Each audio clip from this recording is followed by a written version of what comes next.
उस मालिक की रहमत से यहाँ पता नहीं कितने गूंगे बोलने लगे हैं और कितने अंधे देखने लगे हैं। ये उसका रहमो करम, हमारी मान बढ़ाई नहीं है। कोई वैसे ही नहीं आता इस कलयुग में, मालिक उन्हें दूसरे रंग भी दिखाता है। उनके काम धंधे चलते हैं, जिनके पास साइकिल था आज हवा में उड़ा रहे, ये उसका रहमो करम है। जो उसके वचनों पे चलता है उसी का बेड़ा पार है, बाकी सारा संसार बीमार है, बीमार है, बीमार है। सिर्फ उसके नाम से ही बेड़ा पार है। तो भाई आपकी सेवा में अर्ज करते चलेंगे। आपका कोई सवालात, आपकी कोई बात है, कोई शक है, अपना ही नाम लिख दिया करो, दूसरा का ना लिखो तो अच्छा है। हमने कौन सा लाठी मारनी है, हमने तो जवाब देना है। चाहे आप फन्ने खा हैं या नन्हे खा हैं, जो मर्जी हैं, आप जवाब ले लीजिए। आपको जज गया तो ठीक, नहीं जजता तो ठीक। हमारा तो फर्ज है आपकी सेवा में अर्ज करना। आप हमारी अर्ज मान लो तो भला, ना मानो हमने तो सबका भला ही मांगना है। पर ख्याल ये रखना है कहीं ये ना हो कि आप न मान के अपने बेड़ी में बट्टे डाल लो। हमें ये दुख नहीं होता कि आप हमारी बात नहीं मानते, हमें ये दुख होता है कि जो मालिक अल्लाह राम हमसे अपने वचन करवाते हैं आप वो नहीं मानते, तो आने वाले समय में भयानक दुख आपको झेलने पड़ेंगे ही पड़ेंगे।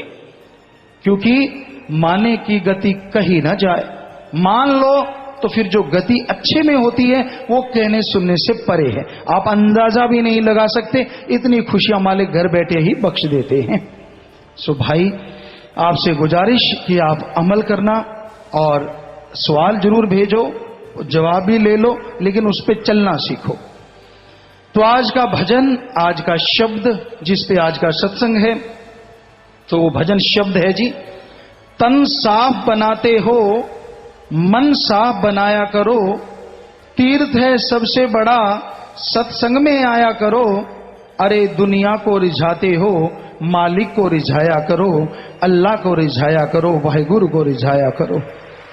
तो सच्चे दाता रहबर मौला मालिक शास्त्रनाम जी महाराज के ये पवित्र वचन, इसी पे आज व्याख्या आपकी सेवा में उनके रहमो करम से करेंगे जी। तन साफ बनाते हो, आदमी सजता है, संवरता है, कितना कुछ करता है, क्योंकि ये आधुनिक युग है। हमने देखा सत्संग करते करते कई बार शहरों में घूमते रहते हैं, दुकानों में घूमते रहते हैं, बड़ा लटरम पटरम है चेहरे को सजाने के लिए, बड़ा कुछ है, बाल कैसे सजाओगे, शरीर कैसे सजाओगे, बहुत कुछ है। और मेनली शरीर सजाता है स्त्री और पुरुष, पुरुष सजाता है स्त्री के लिए और स्त्री सजाती है अपने पिया के लिए, अपने मुर्श, अपने खसम के लिए कह लें, लेकिन खसम शब्द अच्छा नहीं लगता, वो तो वाहिगुरु राम के लिए है। तो एक दूसरे के लिए पति पत्नी अपने शरीर सजाते हैं, संवारते हैं, और कई बार पति खुश होकर कह भी देता है आप बहुत खूबसूरत हैं, या पत्नी कह देती है आप खूबसूरत हैं, आप फूल के कुप्पा हो जाते हैं, वाह मेरी तारीफ हुई, और सजते हैं अगले दिन और संवरते हैं।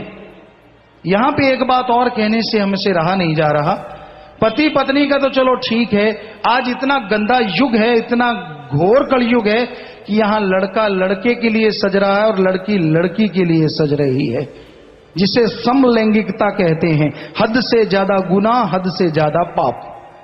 तो सजते हैं एक दूसरे के लिए, कितनी की देर खुशी है, एक बार कह दिया तू सुंदर लग रहा है, बस खत्म। अरे ये तन साफ बनाते हो, कभी मन को साफ बनाओ सच्चे खसम के लिए। अगर उसने एक बार कह दिया खूबसूरत हो, तो दोनों जहान में आपसे खूबसूरत कोई हो नहीं सकता। उस खसम के लिए जो दोनों जहां का मालिक है, खसम हमारे निगाह से, हमारे नजरिए से शब्द का अर्थ है, मीनिंग्स है, जो हर दिल को खस्ता कर दे, जो हर दिल को कायल कर ले, जो हर दिल में पागलपन भर दे अपने प्यार मोहब्बत का, दया में रहमत का, खुशियों का, और ऐसे दोनों जहां के रहमो करम का। वो सच्चा खसम है। आदमी को खसम नहीं कहा जा सकता। ये तो एक घर को खुश नहीं रह सकता। 100 में से 99 घरों में तो जुत्तम पेल होता रहता है, जुत्तम परेड होती रहती है। काहे का खसम? एक दूसरे को खुश नहीं कर पाता, और वो मालिक सच्चा खसम है, जिसे गुरु सहवानों ने, पीर पैगंबरों ने खसम पिया या मेरा मौला बहुत सारे नाम दिए हैं और वाकई वही सच्चा है। जो प्यार मोहब्बत का प्याला पिला देता है वही सच्चा पिया है। जो पिला के भी हमेशा जिया में रहमो करम बरसाता है वो सच्चा पिया है। जो पिला के होश गंवाने नहीं देता बल्कि ऐसी होश बना देता है जो मुर्दों में भी मालिक नजर आता है वो सच्चा पिया है। अरे जो एक बार मां पकड़ ले यहां तो क्या अगले जहान में भी नहीं छोड़ता वो ही सच्चा पिया है। ये टेम्परेरी पिया नहीं होते जो किसी बात पे रूठ गए किसी बात पे मान गए, नहीं, ये तो आदमी की फितरत है, ये तो इंसान है। अल्लाह मालिक वो वाहिगुरु राम भगवान, उसके लिए मन की सफाई जरूरी है। तन की सफाई ठीक है करनी चाहिए, लेकिन यहां कहने का मतलब है अपने अंदर का कचरा साफ करो। लोग माला घुमाते हैं, जिसे हिंदू धर्म में माला, इस्लाम धर्म में तस्वीर, सिख धर्म में सिमरनी, अलग अलग धर्मों में अलग अलग नाम है। तो कबीर जी ने लिखा है माला तो कर में फिरे जीबा फिरे मुख मां है।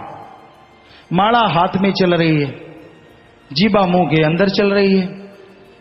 माला तो कर में फिरे जीबा फिरे मुख मां है, ये मनवा तो दे दिस फिरे यो तो सुमरन ना है।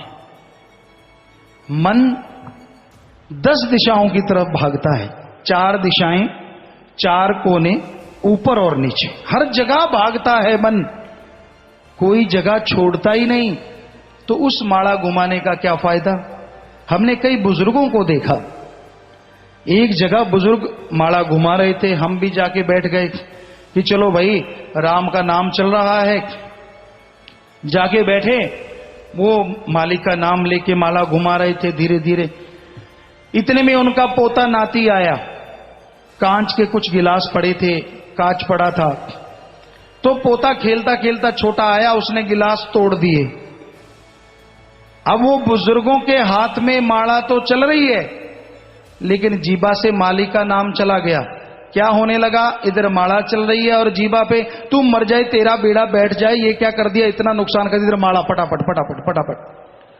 तो बताइए ये माला किसकी चल रही है, गाड़ियों की या मालिक के नाम की। अरे कर का मन का डार दे, मन का फेर, हाथ वाला छोड़ दे। अरे मन को मालिक से जोड़ ले, चाहे 15 मिनट ही जोड़ ले सुबह शाम। अरे वो 15 मिनट ही सारे दिन की फालतू की भक्ति से कई गुना बढ़ के आगे है। अंदर के ख्यालों से, भावना से। अरे बछड़ा जैसे गऊ की तरफ आता है तो दनादन दूध आ जाता है, बच्चा रोता है तो मां दौड़ के चली आती है। अरे जिस भगवान ने मां को बनाया है उस भगवान के लिए कोई रोएगा तो क्या वो भगवान दौड़ा चला नहीं आएगा। कोई रोए तो सही।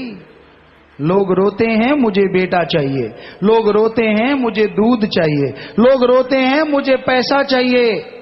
अरे कोई ऐसे भी रोता है कि मुझे अल्लाह राम तू चाहिए। बस जो ऐसा रोएगा मालिक उसके पास दौड़ा चला आएगा। सच्ची भावना से, सच्ची श्रद्धा, इसी का नाम है।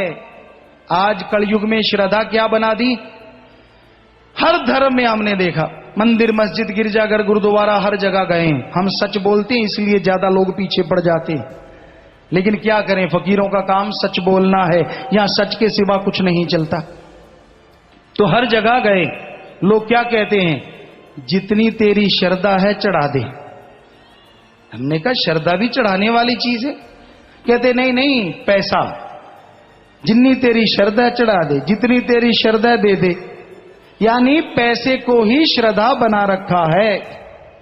अब अगर आदमी 100 रुपए की ठगी मारेगा, 1 रुपया भगवान को चढ़ा देगा, क्या ये श्रद्धा है?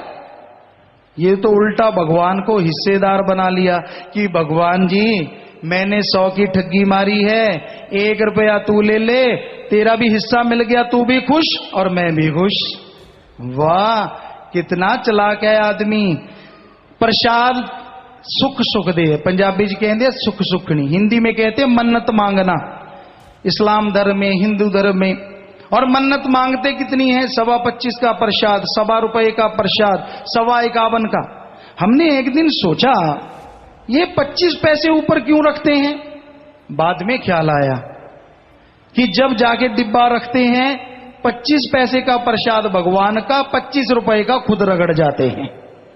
क्या ये सच्चाई नहीं?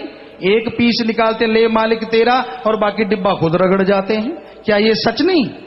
यही सच है, यही हकीकत है। तो ये तो कोई बात नहीं हुई। प्रसाद कैसे बन गया बताइए? प्रसाद 2 तरीकों से बनता है। एक तो अल्लाह वाहिगुरु राम दिव्य दृष्टि डाले या उनके चरणों में रखा जाए। नंबर 2, क्योंकि वो तो निराकार हैं, कोई संत सत पुरुष जो उस मालिक से जुड़ चुका हो, ऐसा संत, ऐसा फकीर अपनी निगाह डाले या हाथ लगा दे, वो प्रसाद होता है। लेकिन आम तौर पे देखा गया दोनों में से कुछ भी नहीं होता, फिर भी लोग खुद ही प्रसाद रखते हैं, खुद ही बना लेते हैं और खुद ही खा जाते, कहते मालिक खा गया। तो भाई ये गलत है, ये सही नहीं है। मन को साफ करो।